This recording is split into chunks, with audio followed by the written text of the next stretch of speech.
Today we're going to take you through the process of creating a movie poster, or key art, see in film and television shows. Shooting this kind of work is really difficult technically and logistically. Kind of the creative element of it is a given, that you're able to create these things in a relatively short amount of time. So the problem that we are addressing here today, specifically, is what happens when the talent is in two different spaces. And this is not necessarily that unusual. We're going to shoot the first subject in one space. We're going to make sure the lighting looks as we want it, and we're going to do everything that we can to duplicate that in an entirely different space. What is going to be integral to that process is my trusty light meter. So follow along and let's create some key art. All right, so let's go ahead and jump into what the approach is here. Now I've flipped off pretty much all of the overhead lights in the space, and we're going to build each of the strobes we're going to be using one at a time. Now this is going to be really about precision and flexibility, and this setup is not that different from a setup I might typically do in most situations like this, because there's a lot you can do with it just by tweaking a few different things. Now some of the choices of modifiers are going to change, because that's going to let me maybe accentuate certain details in it, but by and large this is pretty consistent setup with what I might do.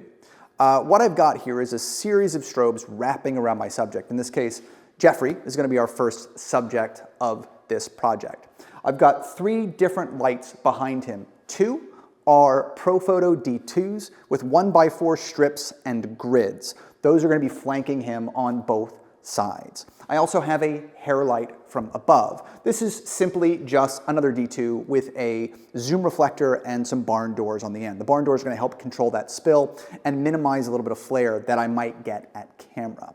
Now on these 2 strips, there is one kind of unique thing that I'm doing here. I've actually removed the outer baffle. Because this is going to be a little bit athletically inspired, I want to try to pick up a little bit of the super sheen on the edge. I could do this with maybe some zoom reflectors or some barn doors, for example, but I'm going to soften it just a little bit by only using one of the baffles instead of 2. This is going to give me a little bit of a punchier light source from there. Both of those 2 are going to be relatively the same in power, and I'm going to try to equalize that out a little bit with that hair light as well. Coming around the front, for my key light, this is where you start getting into some stylistic choices. Here what I'm using is a soft zoom reflector, the large one, the 120. I've got my rod with a D3, Profoto D3 attached, relatively pretty far in. This is going to give me a harder quality of light. Again, leaning into that really punchy, contrasty light. I like using something like this because there's a lot of flexibility in the quality. It's also relatively large, so I can get pretty good coverage as a main. Now, there are a lot of different variations I might choose for something like this. Maybe you want to take like an octabox or a beauty dish. There's a ton of stuff you can do here. But this is usually, I think, a pretty good place for me to start.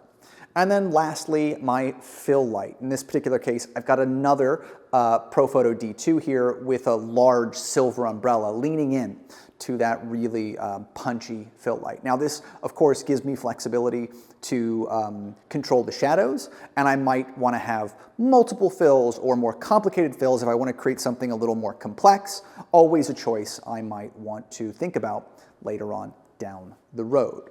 Also, this is non-lighting related, but something I do find really, really helpful. We have a monitor over here, which you'll see floating around. This is detached from my tether cart. Oftentimes, I will use this relatively close to the subject, either for me or for the subject that I'm shooting to see, just to make sure they're giving what they're trying to do. I sometimes find really helpful when dealing with actors. So I find something like this extraordinarily useful. I'm really likely to use something like this on a shoot of this magnitude. Now, what I'm able to do with this setup is I can actually translate this in a variety of different ways. The exact modifiers that I'm using here don't necessarily need to be duplicated if I'm moving it, but they're also relatively universal. Strips, light source that I can have a little bit of flexibility in, umbrellas, things like that. As I move through different spaces, I can find versions of this or things that are relatively close to it, no matter where I am. So, with that said, let's go ahead and start building this together. As I mentioned earlier, this is really about precision and flexibility. So I'm going to start from a place where I can meter the light and get something that I think is going to be pretty close. then modify this as I see fit. Usually I would have a stand-in or I'd have an assistant check the measurements of all this light before talent comes in.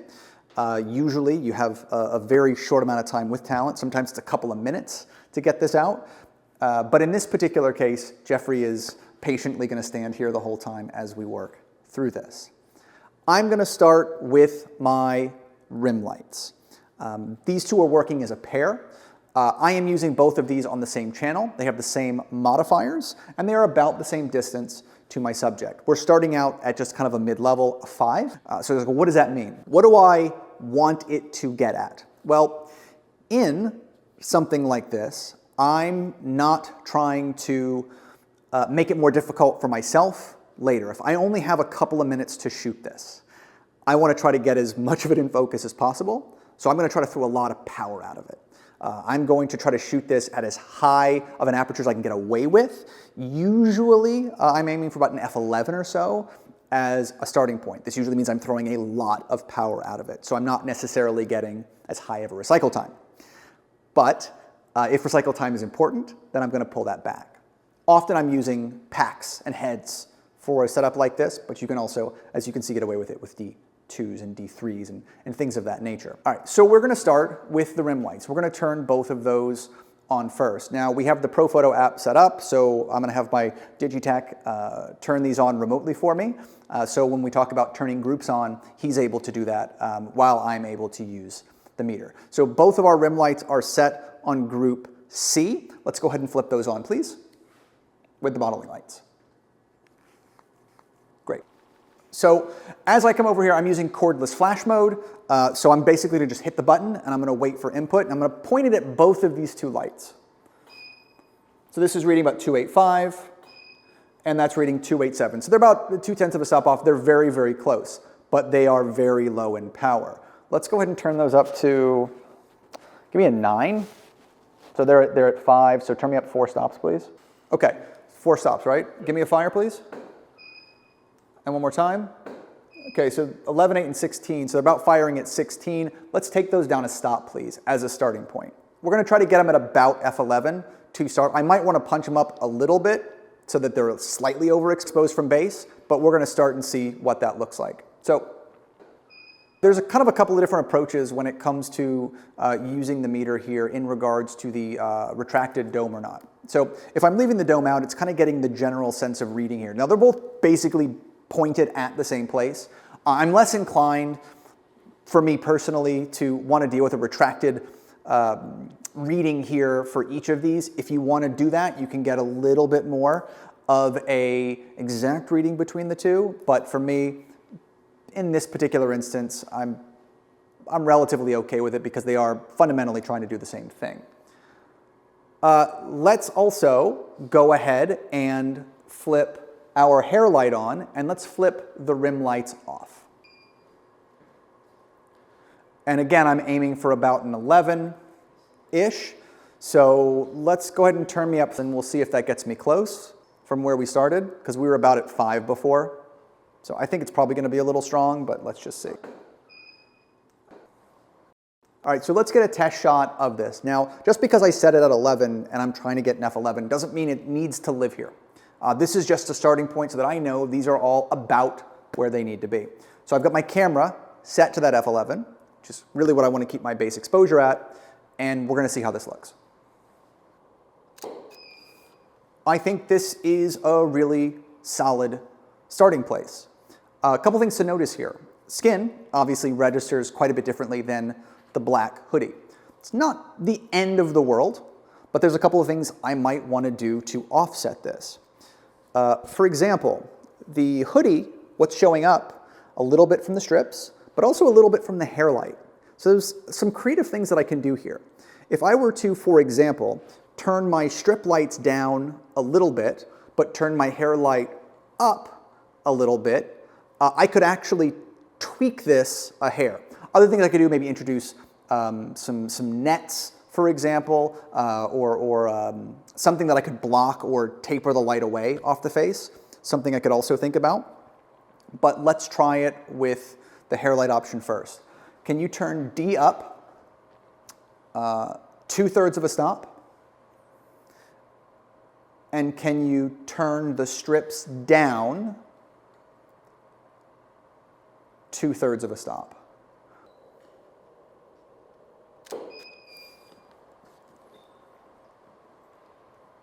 The hair light, definitely a little brighter. You're also picking up a little bit more light on top of the shoulders, which I like. I don't actually hate the light being bright on the sides. I think I'm probably going to split the difference. Let's take the C, the group C, let's split the difference. Let's turn that up like 4. Let's see how that looks. So we're getting a little bit of an issue with the overhead flare, especially because I was shooting at a lower angle, and there's a couple of different ways that we could approach that solution. So a flag, for example, could have blocked that light from hitting me. That's a common thing that I'll do.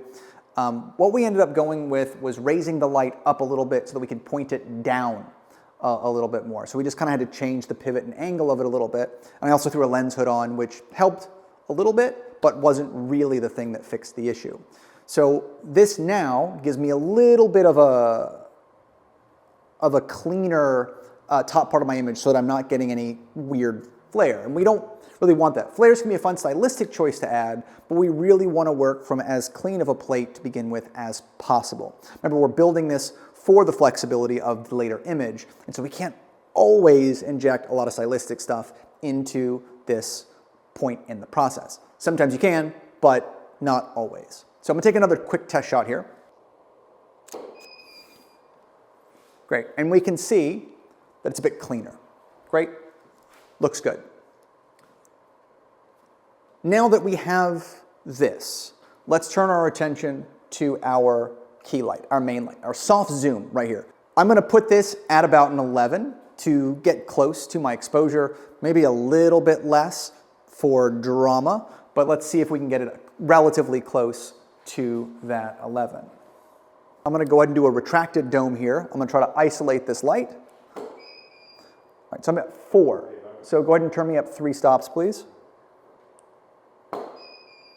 So it's about 1/3 of a stop below 11. So I'm reading 8.07. I think it's going to be a good place to start. Let's see what this looks like as a main.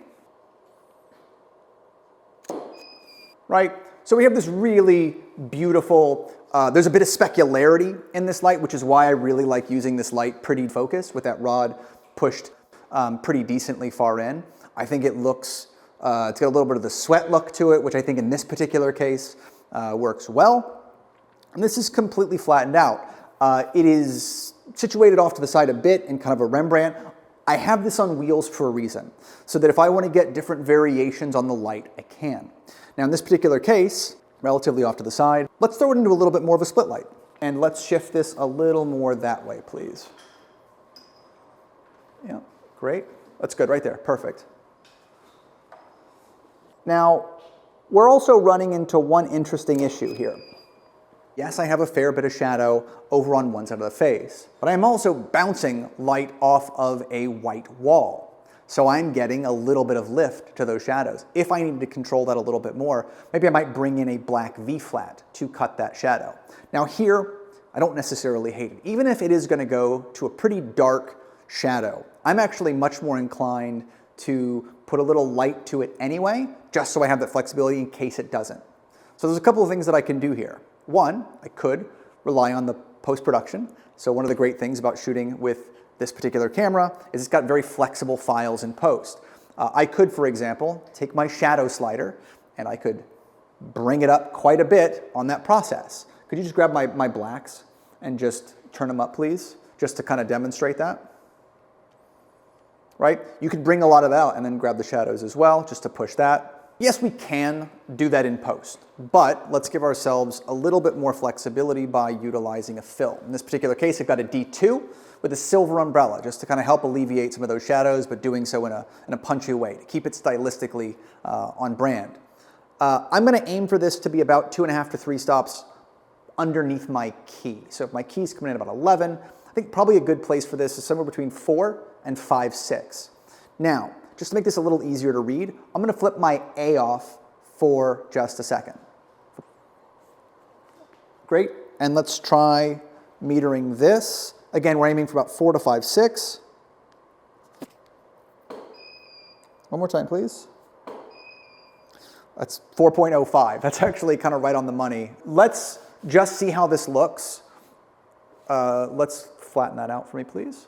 Thank you. With no key.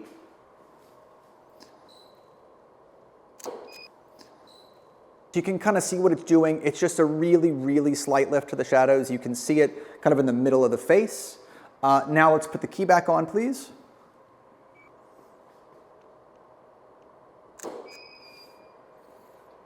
And that's kind of how we get that really nice lift. This is a really good starting point for me, right? And we would run through this in oftentimes relatively short times. So this is a very much a standard kind of way to approach this. And then we tweak. So I'm looking at it, it's like, okay, what can I do to tweak this? Personally, I do think I'd pull the strips down a little bit. I think they're a little hot for my taste. Can we pull them down a stop just to see?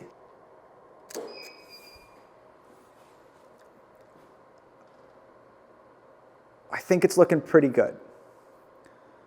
There is another issue here though. When I'm using really strong rim lights, a lot of times what will happen is it lights the ears up. They turn red. In certain situations, you sometimes just have to retouch this out. Change the color, darken them down. There's a neat little trick. You can gaff tape the back of the ears. I'm gonna do something more or less like this. I'm putting on the back of Jeffrey's ears. I know this seems kind of silly, but trust me on this. But this is a really good trick when you're using rim lights. So what you have is a normal looking ear because you're not throwing a lot of light behind it, which is a really good trick to keep in your back pocket. Give me a half a stop down on D, please. Thank you.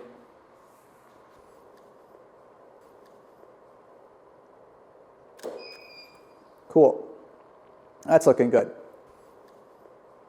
This looks great. This would be what I would want to have ready to go before my team comes in to take the main shot with talent. Now, I have this. Basically, the only thing that I'm really probably going to adjust, I may tweak some things on the fly here, but by and large, the thing that I would want to communicate to my team is as we're shooting this, as I'm moving around, this might move from a side to a front version. In some of these situations, you have to deal with multiple lighting situations all at once. This is relatively straightforward, and so I can kind of get away with just moving my key around. All right, Jeffrey, so why don't you, yeah, kind of lean forward a little bit for me. There you go. Good. Good, now head off that way just a little bit. Just your eyes at me. Good. I want you to bring this around a little bit for me. Good, just leave it there, that's great. Maybe kind of bring them up a little bit, like crossing the arms. Yep, good.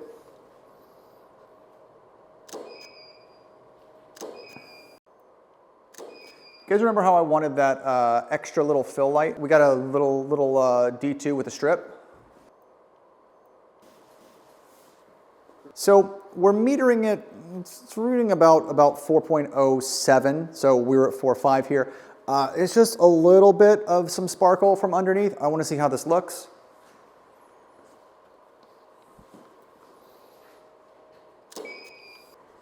Just to give something a little more interesting there.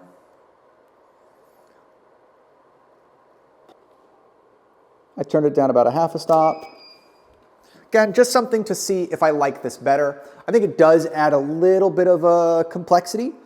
So as you can see, once we get this dialed in, the whole thing moves really quickly. And that's not really an unusual thing. We just kind of run through this and try to get as much as we can in usually a very short amount of time. I think this looks really good. From here, obviously, Jeffrey would be finished, talent would step out, and the team would come in and take all of our measurements, behind the scenes pictures, and create some diagrams so that we can create this on a different day.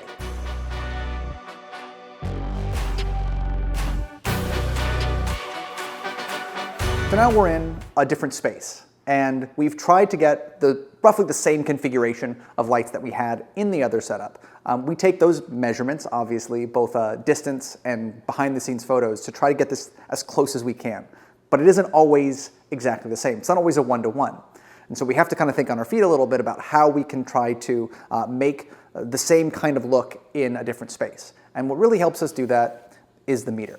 So what we're going to do is we're going to take each of these lights one at a time, and we're going to measure them in terms of f-stop to see if we can get it to be the same settings that we had in the other setups. We're going to start with A, our key light, and see what we need to adjust that to. We are at an ISO 200 and 1/125th, just like we were before. Go ahead.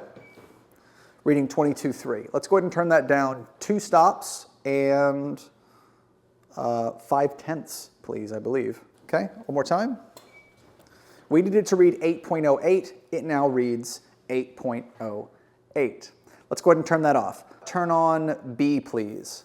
B is going to be our fill light. B needs to read 4.0. 4.0. 4.0 it is. That is a very good guess. Let's go ahead and flip B off, please.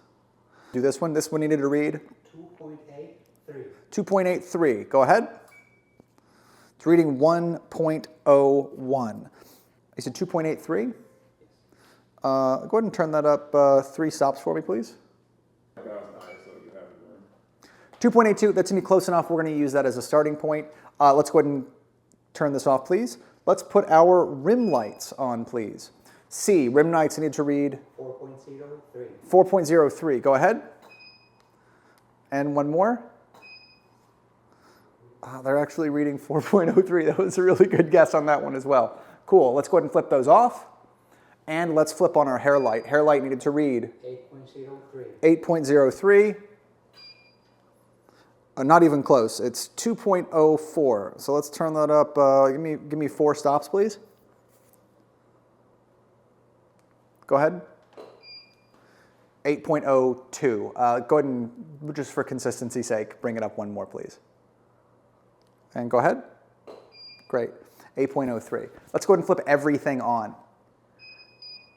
Now, even though we have gone through great lengths to measure all of these lights individually, and we've tried to get them in the closest position as we can, it doesn't always translate one-to-one, right? Skin complexion, what they're wearing, hair color, all of these things are going to factor in, and so I'm going to need to make these adjustments here based on those things. So always keep those things in mind. We're going to get it very, very close, but we're still probably going to need to tweak it just a little bit. He's also going to be doing some where the shirt's off, and so that's going to look a little different as well, as opposed to Jeffrey wore a black hoodie. So very, very different situations there on the body. We're going to have to make those adjustments, and you'll actually see one of the things that I did is I took my little strip light here and I moved it lower, so it's going to create a bit more dimensionality on the muscles. That was kind of my choice of bringing that forward and down, something I thought about. So let's go ahead and bring in our second subject, Yabi. Yabi's going to be my boxer,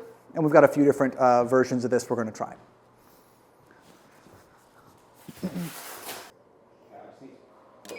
Just see how close this was. Okay, can I see them one-to-one next to each other, please?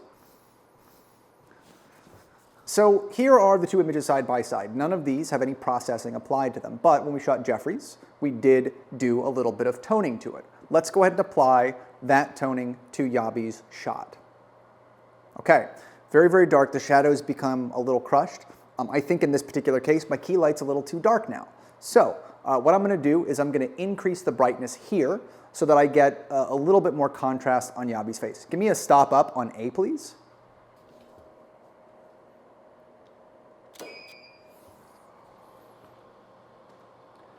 Definitely better. I think this is looking improved, but I do think the split light does end up a little too dark here. So what we're going to do is we're going to bring this light a little bit more to the front.